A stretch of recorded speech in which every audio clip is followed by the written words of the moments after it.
Good afternoon, everyone. First off, I'm a little shocked to be standing here in front of this podium right now. I was at the County Commission office this morning for the community investment tax and show our district support of CIT. The next agenda item was around our millage referendum, and I was absolutely shocked, puzzled at the conversation that was happening at the County Commission today. Today's decision by the Board of County Commissioners is extremely disappointing to the teachers, principals, assistant principals, and support staff in our district, as well as the students, parents who count on our local schools to educate their children. I think we can all agree that every child deserves the best classroom experience possible. This millage would have been earmarked primarily to pay our teachers, bus drivers, custodians, school principals, and other staff a more competitive wage, meaning more high-quality teachers would be in the classroom educating our students. It's puzzling to all of us in Hillsborough County Public Schools as to why 4 county commissioners are taking the choice out of the hands of the voter. Our school board voted in April to invest in our students and allow voters to make a decision. County commissioners have an administrative duty to place the referendum on the ballot, but some are refusing to do their job. We appreciate the commissioners who agree with us that the voters should decide. I have now requested a special called school board meeting for Tuesday, July 23rd at 2 p.m. for the school board to authorize me to seek all appropriate legal action to ensure the millage referendum is on the ballot November 5th of this year.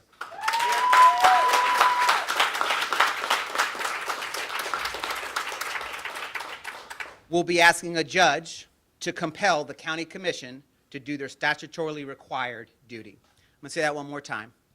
I've now requested a special called school board meeting for next Tuesday at 2 p.m., special call board meeting 2 p.m., for the school board to authorize me to seek all appropriate legal action to ensure that millage referendum is on the ballot November 5th. And we'll be asking that judge to compel the county commission to do their statutorily required duty. I'd like at this time to call Rob Creek, President of the Hillsborough Classroom Teachers Association, to come up. Rob? Good afternoon, everyone. Rob Creet, career educator. Make no mistake, the students of our district, the young people of our district lost today. They cannot wait 2 years to have a quality teacher in front of them.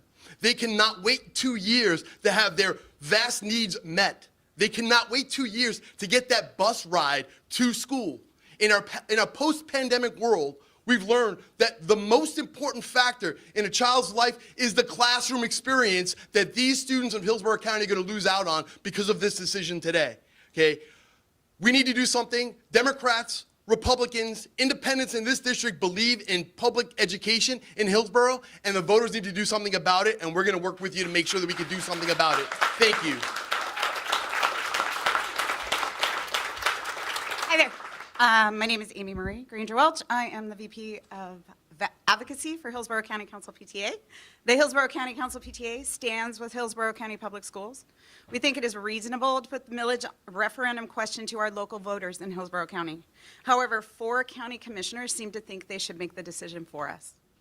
Whether your student is attending a traditional public school or a charter school in Hillsborough County, the millage increase supports all of our educators and staff members that work so hard every single day here in Hillsborough. We encourage everyone to contact their county commissioner and tell them our kids can't wait.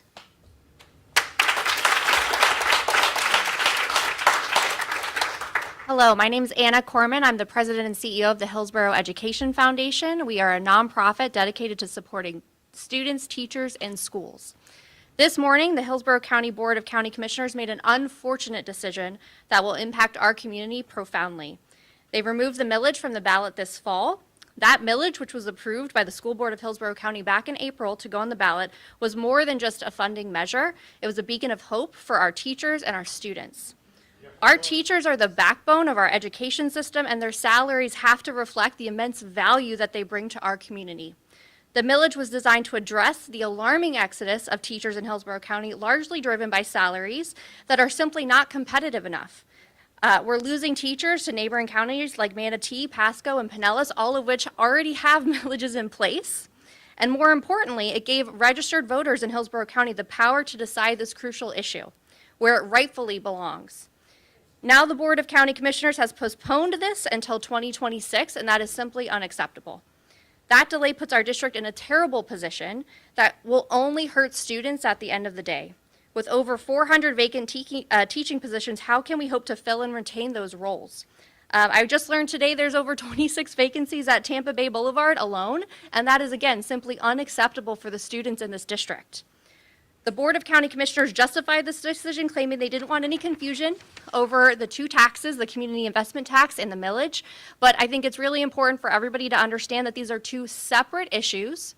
The community investment tax doesn't expire until 2026. So I really am struggling to understand why the millage should be the one to wait until 2026, but I digress. The millage is specifically to support teacher and support staff pay. And I think it's also important to note that back in April, the county commissioners decided to reduce that 25% going to the school district to 5%. So that move, along with today, I think raises a really interesting question for all of us. Do certain county commissioners truly care about public education in Hillsborough County? No, they don't.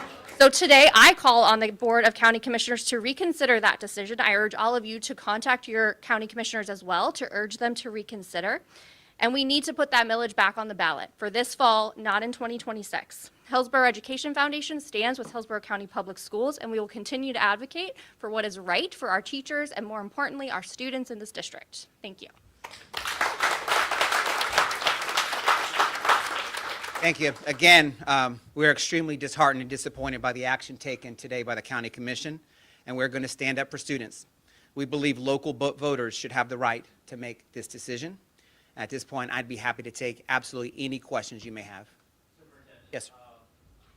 There's going to be a vote on whether or not to pursue this. Can you expand a little bit on some of the legal standing that you guys think that you have with the commissioners? Right. Our understanding is it is their administrative duty to pass. It's a pass-through is what that is. It's their administrative duty. Our school board voted in April to have this on the ballot in November. Our stance, they have no right to postpone that at all. They are superseding, they're trying to take away the power of the school board by postponing that vote, and they have no right to do so. Our board voted on that in April, and it's going to be on the ballot in November, and that's our stance. And what's puzzling all together around is that this millage referendum exists in Hernando, Pasco, Pinellas, Sarasota, Manatee, but yet this county commission, this county believes we shouldn't have that additional referendum. I don't take this lightly at all, this referendum. I understand what's going on in the economy, but this is about leveling the playing field for Hillsborough County Public Schools. We are not, thank you. It's about leveling the playing field and letting our voters make that decision on that, if that one mill passes or not. And we were here in 2022 and it didn't pass. The voters made that decision. We want them to make that decision in 2024 on November 5th. And we'll do everything in our power to ensure that that's on the ballot November 5th. Absolutely. So, I mean, and from what I heard today, and again, Aaron, as I was sitting there listening, I really was taken back because this is supposed to be an administrative pass-through. I was there for the CIT. It is their right when our board makes that decision to place it on the ballot. In their eyes, if they can choose when it wants to go, I mean, they could choose it goes into year 2040, 2042. That's not their right or response, or that's not their right to choose when we take it. We have elected officials on our school board that made that decision to leave it up to voters. It was a unanimous vote, and we expect that to be on the ballot on November 5th, and that's our stance. They cannot just continue to kicking this down the road and take that into their hands. And this goes beyond Hillsborough County. This is about county commissions superseding superseding the authority of our school boards. And to sort of address this, do you feel like this is an attack on public schools? Absolutely, without a doubt. Without I do, Aaron. This is, Hillsborough County, number one, we're the 7th largest school district in the nation, largest employer in Hillsborough County. We realize that we have to have more competitive wages for our employees. That's why we are pursuing this referendum to ensure that we've got competitive wages for all of our employees. And we're not on a level playing field right now, and we have to be there. But I do feel like this is an attack on public education, and I will not stand for it. You estimated last week there are 500 classroom teacher vacancies. Now, if this passes, the money wouldn't arrive until a year and a half down the road. But given the climate, given what happened today, what effect do you think this is going to have on teachers Thank you. deciding where Well, it's a morale issue, and if you, thank you, Marlene, for mentioning that. This is about morale and the climate of this county, and when our county commission makes a decision like that, as mentioned earlier, let's take the CIT, which we can take in '26, let's take that early, but let's take the millage referendum for students, and let's push that off 2 years. Makes no sense, and again, I'm sitting here 3 hours later, and I'm still in shock that that went down today. Can you elaborate a little bit on the shock? I mean, you came in this morning expecting to be, Yeah. it's a done deal. Yeah. What have your conversations with Bolson and some of the other commissioners been like leading up to today? Right, so we've had multiple conversations with commissioners about the community investment tax. Zero conversation about the millage referendum, because it is not their responsibility or right to be involved in that particular millage referendum.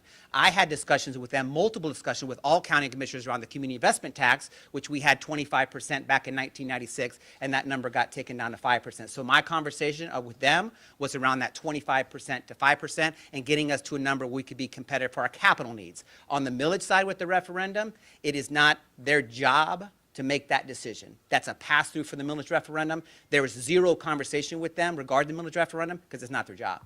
Just to follow up on that, I see 4 school board members here, this is all happening really fast. Yeah. Are you concerned at all about the special meeting and how that vote's gonna go, whether or not you're gonna be given this authority? Right, so I mean, we'll call the special call board meeting, and that's, on that day, at 2 p.m., I will bring forward a recommendation, and at that time, our board will have that discussion in the sunshine, with all board members, so we'll just tune in at 2 o'clock and we'll see where that goes. But I believe I have full support for my school board on this decision, but that'll play out at 2 o'clock, so we'll do that in the sunshine. Superintendent, beyond continuing to push to get this on this year's ballots, are there other avenues that you might consider taking to get more funding for schools, maybe increasing the percentage the schools get at the CIT, anything along those lines? Yeah, so the CIT was at 25%, they've taken that down to 5%. So that is their responsibility with the county commission, is the percentage that we get in education, that 5%. For us, we've done everything that we can. That millage referendum is on top. We have this system in the state of Florida, that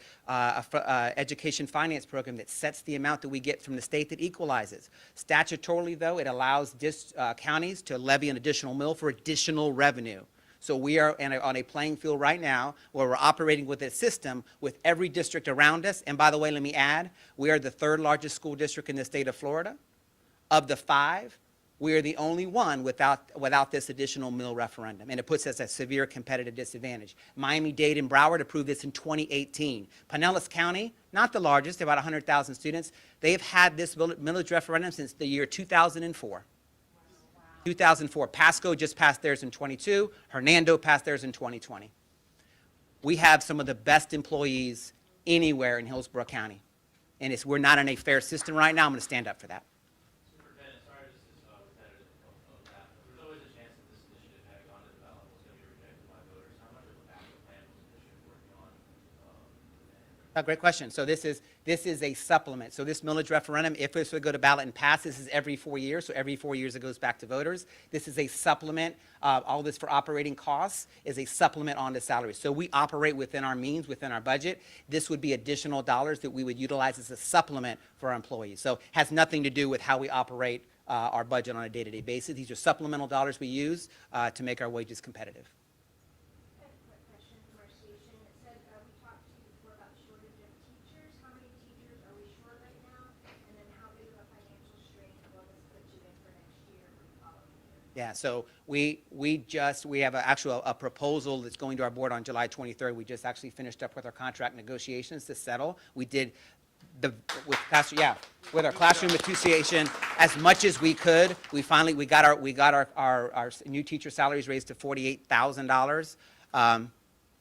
By the way, Manatee starts at 55, some others 57, so you can see the shortfall we're at. So as we look to bring in new teachers into our district, it is hard for Hillsborough County Public Schools to compete for new teachers when the starting salary for us is 48, and when districts around us are at 55, 56, $57,000. So this number leads to our vacancies. If you have a choice of where you want to teach, if I'm 23 years old, $7,000 is a lot of money, a lot of money. So that's the situation we're in right now. But we have, to answer the question, we have approximately 500 teacher vacancies. These are classroom teacher vacancies. Have about 140 bus driver vacancies currently. And remember, this millage referendum is to support all employees, including teachers, bus drivers, all the support staff. It takes everyone to support our students in schools. But the literature's clear as we look to increase student achievement. The number one most important factor is a highly effective teacher over time, and that's what this millage referendum aims to hit. Any other questions? All good? Thank you, guys. Oh, one more, please. Yep. You call this what you think it is, an attack on public schools. You talk about morale. Obviously, this is all really fresh, but where does this rank in terms of all the things that have happened in public schools? Where are you? Well, that's a good, yeah. This has got to be number one. This is up there for me.